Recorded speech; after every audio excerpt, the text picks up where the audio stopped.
નમસ્કાર, સંદેશ ન્યૂઝમાં આપનું સ્વાગત છે। આજના એજન્ડા સાથે હું છું આપની સાથે વિકાસ મકવાણા। વાત કરીશું ખેડૂતોની પાણીની ચિંતાની। બનાસકાંઠા જિલ્લામાં પાણીનો પ્રશ્ન ધીરે ધીરે પ્રાણ પ્રશ્ન બની ગયો છે અને હાલ એવા છે કે ખેડૂતો જમીનમાંથી પાણી કાઢવા લાખોનો ખર્ચ કરે છે, પરંતુ પાણી તેમને નથી મળતું। ભૂગર્ભ જળ ખાલી થતા ખેતી કરવી હવે જાણે કે મુશ્કેલ થઈ છે। ખેતી ન થવાનું કારણ પાણી જ નથી। આ 23 બોર ખર્ચોની અંદર પાછળ એમનો ખર્ચો 10 લાખથી વધારે દિન સુધી એમની પર દેવું થઈ ગયું છે। કોઈ બોરમાં પાણી નહીં મળ્યું, 23માં બોર કોઈ પાણી નહીં મળેલું, 24માં બોરમાં આટલું 500 ફુવારાનું પાણી મળેલું હોય। બનાસકાંઠા જિલ્લાનું નામ વિસ્તારની નદી બનાસ પરથી પડ્યું છે, પરંતુ ત્યાંના ખેડૂતો વર્ષોથી પાણી માટે તડવડી રહ્યા છે। ખેતી આધારિત જિલ્લામાં પાણીનો પ્રશ્ન ઊભો થતાં ખેતી કરવી હવે અશક્ય બની છે। વિસ્તારનો પાણીનો પ્રશ્ન ઉકેલવા સરકારે બનાસકાંઠાના પશ્ચિમ વિસ્તારમાં કેનાલની જાળ બિછાવી છે, પરંતુ પૂર્વ વિસ્તારનું શું? પશ્ચિમ વિસ્તારમાં નર્મદાની કેનાલો પહોંચી છે, પરંતુ પૂર્વ વિસ્તારના પાલનપુર, ડીસા, ધાનેરા, કાંકરેજ, દાંતીવાડા, અમીરગઢ તેમજ વડગામની અનેક ખેડૂતોની મામૂલી જમીન કોરી ધાકોર પડેલી જોવા મળી રહી છે, જેના કારણે ખેડૂતો ભૂગર્ભ જળ ઉલેચી રહ્યા છે। પરંતુ સતત ભૂગર્ભ જળ ઉલેચતા હવે ભૂગર્ભ જળના તળ એટલા ઊંડા ગયા છે કે હવે તો પાણી પણ નથી નીકળતું। ભૂગર્ભ જળમાં જો વર્ષો પહેલાં જે આપણે વાત કરીએ 10 વર્ષ પહેલાં તો પાણી હતું અમારે 100 ફૂટે। આજે 250, 210 તો અમારે પથ્થર લાગી જ જાય। પથ્થરની નીચે જઈએ તો નૈવેદ્ય પાણી ક્યાંક મળે 5 હાથ ફુવારોનું, જેથી કરીને ખાલી ઢોરોને પીવા માટે ઉપયોગી થઈ શકે। ખેતી તો થતી જ નથી। ખેતી ન થવાનું કારણ પાણી જ નથી, અને જો એ પાણી નથી એના કારણે ખેતી પડી છે। તમે જોઈ શકો છો અમારા ખેતરો પડ્યા, એટલે ઉત્પાદન મળતું નથી। ચોમાસા ઉપર આધાર રાખીએ તો ચોમાસામાં તો એ કહ્યું છે, આ ગયા સાલની વાત કરીએ તો વાવાઝોડા વત્તા અનિયમિત વરસાદ, જેના કારણે કોઈ પાક થાય અને ન પણ થાય, જેથી કરીને આર્થિક ખર્ચ તો પડે જ છે, પણ ખેતી તો નથી થતી। એક ખેડૂત તો એવો છે કે જેમણે પાણીની આશરે 24 બોર પડાવ્યા, ત્યારે જઈને પાણી નીકળ્યું। એ પણ જરૂરિયાત પૂરી થાય તેવું નથી, પણ હવે કરે તો કરે શું? આ ખેડૂતે આજે પોતે ચહેરાજી 23થી વધારે પોતાના ખેતરની અંદર બોર કરાવેલ છે, અને એક બોરની અંદર અંદાજિત ખર્ચો 50,000થી વધારે ખર્ચો થાય છે। આ 23 બોર ખર્ચોની અંદર પાછળ એમનો ખર્ચો 10 લાખથી વધારે દિન સુધી એમની પર દેવું થઈ ગયું છે, અને આજુબાજુ આ મારા ગામની આજુબાજુ કોઈ પણ પાણીની એવી નહેર પણ નથી। તે ખેડૂત પોતે પોતાની ખેતી પકવી શકે અને જે દેવું થયું છે તે દેવું પોતાની ભરપાઈ કરી શકે। 1-1.5 મહિનામાં 24 બોર કરેલા એ કોઈ બોરમાં પાણી જ નહીં કોઈ બોરમાં પાણી નહીં મળ્યું, 23માં બોર કોઈ પાણી નહીં મળેલું, 24માં બોરમાં આટલું 500 ફુવારાનું પાણી મળેલું હોય। તો અત્યારે ખેતી કરી શકો છો? હાલે ખેતી કરો, પણ આ કલાક ઉપરથી લઈને આ 6 ફુવારાનું પાણી અમે ઉપયોગ કરીએ। હાલ પાણીની સ્થિતિ બહુ ભયંકર થઈ ગયેલી છે। ક્ષેત્ર બધા એકે બાકી રાખ્યા નથી। 2 વીઘામાં લગભગ 24 બોર કરેલા, ખૂણે ખૂણે બધે કરેલા એ બોર। ખેતી માટે પાણી નહીં મળતા ખેડૂતોની હાલત કફોડી બની છે।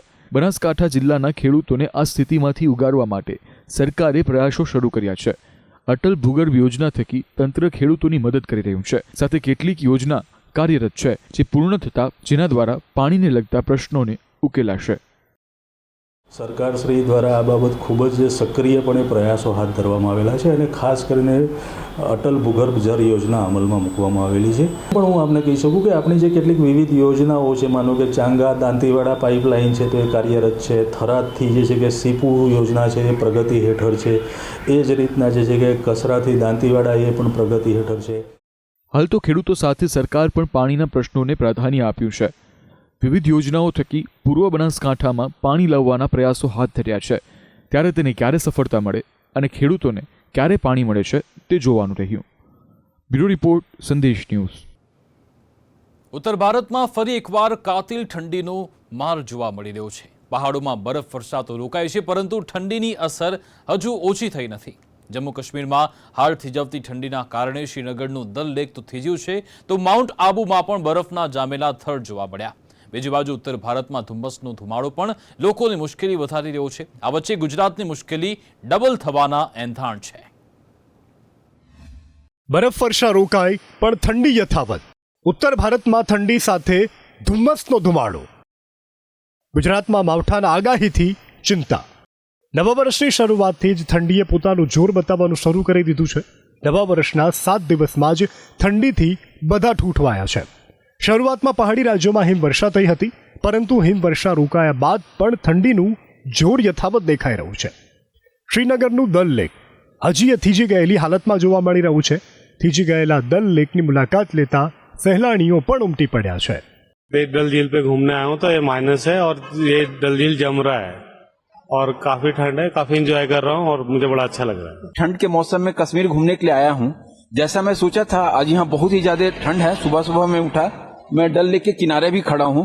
जो कश्ती जा रही है वो कश्ती एकदम वो बर्फ का जो होता है ना, आइस को तोड़ते हुए जा रही है। उसका आवाज देख करके मन खुश हो गया और ठंड तो बहुत अधिक है। જમ્મુ કાશ્મીર જેવો ઠંડો માહોલ સમગ્ર ઉત્તર ભારતમાં જોવા મળી રહ્યો છે। રાજસ્થાનના માઉન્ટ આબુથી સામે આવેલો આ જરા વિડીયો જુઓ, જ્યાં ગાડીઓની છત પર બરફ જામી રહ્યો છે। બીજી બાજુ દિલ્હી, યુપી સહિત અન્ય કેટલાક રાજ્યોમાં ઠંડીની સાથે ધુમ્મસનો ધુમાડો ફેલાયો છે। હિમાચલ, હરિયાણા, પંજાબ, દિલ્હી, યુપી, રાજસ્થાન અને મધ્યપ્રદેશમાં ધુમ્મસનું સામ્રાજ્ય જોવા મળી રહ્યું છે। ઠંડીથી બચવા લોકો તાપણાનો સહારો લઈ રહ્યા છે। ठंडीनो मार एवो छे कि जनजीवन पण प्रभावित थयुं छे। ठिठुरन बहुत है, पिछले दिनों से काफी बढ़ गई है ठिठुरन भी, क्योंकि सूर्यदेव के दर्शन नहीं हो रहे हैं। काफी दिनों से जो निरंतर कोहरा बना हुआ था उसकी वजह से गलन भी काफी हो गई है। हमारा तो रोज का आना जाना है, दिनचर्या में हमारा मॉर्निंग वॉक है, तो हम तो देखते हैं सुबह सुबह बहुत गलन है इस समय में। आ बधा वच्चे गुजरातनी मुश्केलीओ डबल थई रही छे। વધતા ઠંડીના જોર સાથે માવઠાનો માર ગુજરાત પર પડી શકે છે। હવામાન વિભાગની આગાહી છે કે 8 થી 10 જાન્યુઆરી રાજ્યના કેટલાક વિસ્તારોમાં માવઠા પડશે। डे 1 में ड्राई वेदर रहेगा और डे 2 से क्लाउड आने शुरू हो जाएंगे, लेकिन जो फोरकास्ट है हल्की रेन होने के आइसोलेटेड प्लेसेस में वो डे 3 और डे 4 के हैं। હવામાન વિભાગની આગાહી છે કે આગામી દિવસોમાં હજી ઠંડી વધશે। પહાડી રાજ્યોમાં ફરી એકવાર હિમવર્ષા થતાં ઉત્તર ભારતમાં બીજું એક શીત લહેર આવશે, જેને કારણે ઠંડીમાં વધારો થશે। તેવામાં જો ગુજરાતમાં માવઠું પડે છે તો લોકોની મુશ્કેલી ડબલ થઈ જશે। બ્યુરો રિપોર્ટ, સંદેશ ન્યૂઝ। વાત હવે નૌસેનાના પરાક્રમની। સમુદ્રી લૂંટેરાઓને આપેલા પરાજયની। સૌથી ઘાતક ભારતીય નાર્કોસ કમાન્ડોએ અરબ સાગરમાં એક મોટું ઓપરેશન પાર પાડી સમુદ્રી લૂંટારાઓને અપહરણ કરેલા જહાજમાંથી 15 ભારતીય સહિત 21 લોકોના જીવ બચાવ્યા। માર્કોસ કમાન્ડોએ 24 કલાકની અંદર જ આ ઓપરેશન સફળતાપૂર્વક પૂર્ણ કર્યું।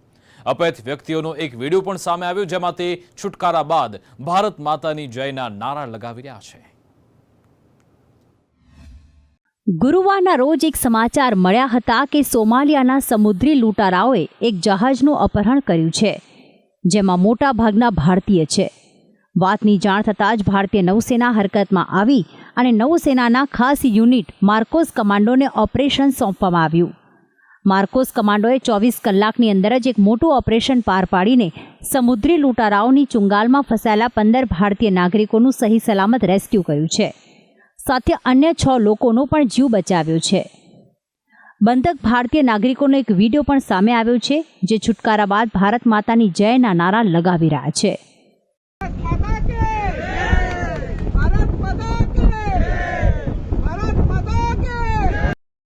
જહાજનું ક્યારે અને કેવી રીતે અપહરણ થયું હતું તેની જો વાત કરીએ તો લીલા નોર્ફોક નાનું જહાજ બ્રાઝિલના પોર્ટો ડુ એકુથી બહેરીનના ખલીફા બિન સલમાન તરફ જઈ રહ્યું હતું, જે 11 જાન્યુઆરીના રોજ પોતાના લોકેશન પર પહોંચવાનું હતું।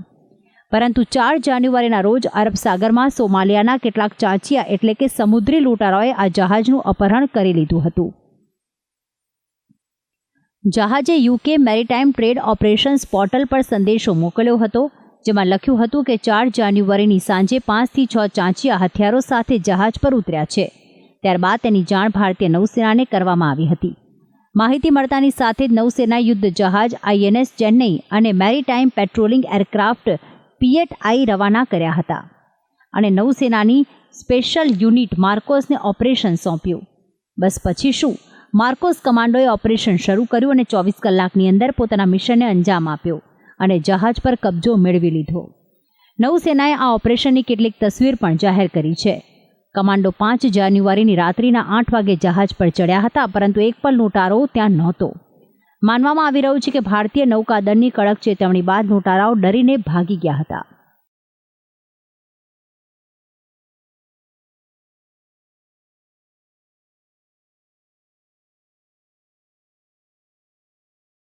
મહત્વનું છે કે પાછલા કેટલાય દિવસોથી અરબ સાગરના વિસ્તારમાં ચાંચિયાઓનો ત્રાસ વધ્યો છે। આ પહેલાં પણ 14 ડિસેમ્બરના રોજ માલ્ટાના એક જહાજનું ચાંચિયાઓએ અપહરણ કર્યું હતું। તો ઇઝરાયલ હમાસ યુદ્ધને લઈને પણ હૂતી વિદ્રોહીઓએ જહાજ પર હુમલા કરી રહ્યા છે। પરંતુ ભારતે લૂંટારાઓને ચેતવણી આપી છે કે અમારી સામે કોઈ નાટક કર્યા તો તમારી ખેર નહીં, અને આ ચેતવણીને ભારતે હકીકતમાં પણ બદલી નાખી છે અને આજે ભારતના પરાક્રમને આખી દુનિયા જોઈ રહી છે. બ્યુરો રિપોર્ટ, સંદેશ ન્યૂઝ. એક બાજુ રામલલ્લાના પ્રાણ પ્રતિષ્ઠાની સુમધુર શરણાઈ વાગી રહી છે, બીજી બાજુ વિપક્ષી નેતાઓ પોતાની બેલગામ વાણીથી વિવાદ સર્જી રહ્યા છે.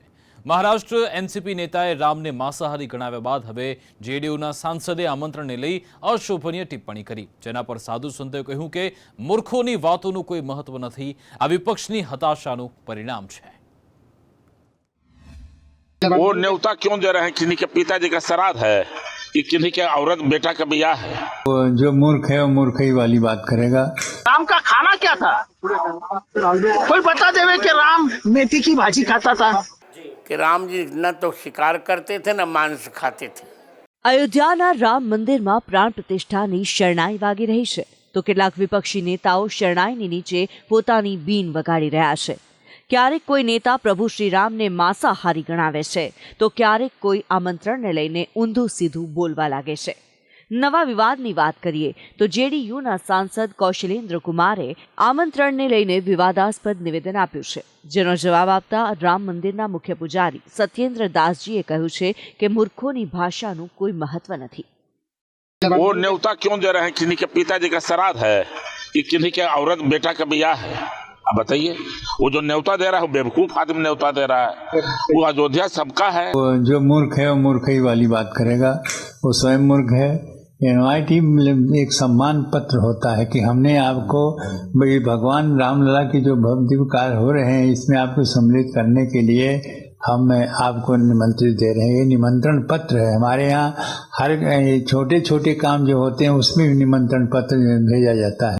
તો આ પહેલા મહારાષ્ટ્ર એનસીપીના નેતા જીતેન્દ્ર આવ્હાડે વિવાદિત નિવેદન આપીને પ્રભુ શ્રીરામને માંસાહારી ગણાવી દીધા હતા, જો કે પછી માફી પણ માગી હતી, જેના પર રામ જન્મભૂમિ કેસમાં શાસ્ત્રીય પુરાવા આપનારા જગતગુરુ રામભદ્રાચાર્યજીએ પુરાવા આપી તેમની વાતનું ખંડન કર્યું છે. इसको क्या कंट्रोवर्सी कहीं ना कहीं होती है, आपको नजर नहीं आ रही? क्योंकि राम को क्या कंट्रोवर्सी? कंट्रोवर्सी क्या? राम का खाना क्या था? कोई बता देवे कि राम मेथी की भाजी खाता था. आप अपने कहे पे कायम है बिल्कुल. इसको कभी भारत को शाकाहारी बनाना चाहते हैं क्या? इस देश के 80% लोग आज भी मांसाहारी है. वो राम का की है ना कि राम जी न तो शिकार करते थे न मांस खाते थे न मदिरा पीते थे. वो शाक प्रिय पार्थिव, वो शुद्ध शाकाहारी राम जी हैं. पत्रम पुष्पम फलम तोयम, ये चारे वस्तु लेते हैं, पत्र पुष्प फल और जल. સતત વધતા વિવાદ પર રામભદ્રાચાર્યજીએ ટિપ્પણી કરી છે કે આ બધું વિપક્ષની હતાશાનું પરિણામ છે, જેને કારણે તે મૂર્ખામી ભર્યા નિવેદનો આપી રહ્યા છે. बयानबाजी जो है वो ये विपक्ष की हताशा का परिणाम है. હાલ તો રામ નામ પર રોજ એક નવો વિવાદ થઈ રહ્યો છે, પરંતુ લોકોમાં રામ નામની શ્રદ્ધા સહેજે ઓછી નથી થઈ, અને એ જ કારણ છે કે આજે દેશના લાખો કરોડો લોકો પોતાના નામની આગળ અને પાછળ રામનું નામ લગાવે છે, અને કેટલાક તો નામ જ રામ રાખે છે. બ્યુરો રિપોર્ટ, સંદેશ ન્યૂઝ. અવધ નગરી હાલ થનગની રહી છે. અહીંયા મોટી સંખ્યામાં શ્રદ્ધાળુ રામનગરી પહોંચી રહ્યા છે. આજે જનકપુરથી મોટી સંખ્યામાં શ્રદ્ધાળુઓ ભેટ સોગાદ લઈને પહોંચ્યા હતા, જેમનું અયોધ્યામાં ભવ્ય સ્વાગત થયું હતું. રામ મંદિર ટ્રસ્ટ દ્વારા તેનો સ્વીકાર પણ કરાયો હતો. बजाओ ढोल स्वागत में मेरे घर राम आए हैं. हमारी आंखों के तारे हैं प्रभु राम, बोलो जय जय श्री राम. અયોધ્યામાં યોજાનારા મહાપર્વને લઈને દેશભરમાં ઉત્સાહ અને આનંદ છવાયો છે. દિવાળીનો પર્વ આવ્યો હોય તેમ દેશભરમાં તૈયારીઓ અને સ્વાગત જોવા મળી રહ્યું છે. આજે ભગવાનના સાસરીથી એટલે કે નેપાળથી હજારોની સંખ્યામાં મહિલાઓ અયોધ્યા પહોંચી છે. સીતા માતાની જન્મસ્થળી જનકપુરથી हजारों श्रद्धालुओं जुदी जुदी भेंट सौगातों लईने अयोध्या पहुंचा है. हम लोग ये पहली बार त्रेता युग के बाद ये बाहर संदेश राम श्री राम रोशन दास जी जो हमारे जानकी मंदिर के महंत और हमारे सरलाही से रघुवेंद्र दास जी महाराज के नेतृत्व में हम ये भार लेकर आए हैं। धन्यवाद। અયોધ્યામાં પણ જનકપુરથી આવેલા શ્રદ્ધાળુઓનું ભવ્ય સ્વાગત કરવામાં આવ્યું હતું તેમજ તેમના માટે વિશેષ વ્યવસ્થા ઊભી કરાઈ છે તેમજ જે ભેટ સોગાતો લાવવામાં આવી છે તેનો રામ મંદિર ટ્રસ્ટે સ્વીકાર કર્યો છે। जनकपुर, वीरगंज, मिथिला, ऐसे नेपाल का समाज, राम भक्त समाज 500 की संख्या में, मेरे लिए बड़ी आश्चर्य की बात थी इतनी बड़ी संख्या कैसे आई। आज सवेरे शायद 4 बजे आए हैं, तो रात के 12 बजे के बाद से आना शुरू हुए, सवेरे 4 बजे तक आते रहे। ये भगवान के लिए, राम के लिए, कन्या पक्ष के लोग वर पक्ष के लिए अपने भार लाए हैं। भार यानी भेंट, भार यानी उपहार, उपहार भेंट। अब मेरी लाचारी है कि भाई मुझे स्वीकार करने पड़ेंगे, स्वीकार तो करना चाहिए था यहाँ के संतों को। બીજી બાજુ પ્રાણ પ્રતિષ્ઠાની શુભ ઘડીઓ નજીક આવતા આખા અયોધ્યા નગરીને શણગારવામાં આવી છે। સુંદર ભીત ચિત્રો તેમજ કલાકૃતિઓથી અવધ નગરીમાં ત્રેતા યુગ જેવો અનુભવ થઈ રહ્યો છે। मेरी चौखट पे चल के आज चारों धाम आए हैं, बजाओ ढोल स्वागत में मेरे घर राम आए हैं। कथा शबरी के जैसे जुड़ गई मेरी कहानी से, न रोको आज धोने दो चरण आंखों के पानी से। बहुत खुश है मेरे आस के प्रभु के काम आए हैं, बजाओ ढोल स्वागत में मेरे घर राम आए हैं। હાલ માહિતી સામે આવી છે કે 22 જાન્યુઆરીના રોજ પ્રાણ પ્રતિષ્ઠામાં એક નહીં પરંતુ 2 મૂર્તિઓનો અભિષેક કરવામાં આવશે। રામલલાના અભિષેકની વિધિ 16 જાન્યુઆરીથી શરૂ થશે। કાશીના આચાર્ય પણ અનુષ્ઠાનની તૈયારી માટે અયોધ્યા પહોંચી ગયા છે। તો આ સાથે પ્રાણ પ્રતિષ્ઠા સમારોહને લઈને મહેમાનો પણ આવવાના શરૂ થઈ ગયા છે। પ્રભુની અવધ નગરીમાં આવનાર દરેક વ્યક્તિનું સ્વાગત કરાઈ રહ્યું છે। અવધ નગરી પ્રાણ પ્રતિષ્ઠા માટે થનગની રહી છે, તો લોકો પણ અયોધ્યા આવવા માટે થનગની રહ્યા છે। લોકોએ 550 વર્ષ રાહ જોઈ, તો હવે હજી થોડા દિવસ રાહ જોવી પડશે। 22 જાન્યુઆરી બાદથી અયોધ્યા તમામ ભક્તો માટે ખુલ્લું મુકાશે। બ્યુરો રિપોર્ટ, સંદેશ ન્યૂઝ।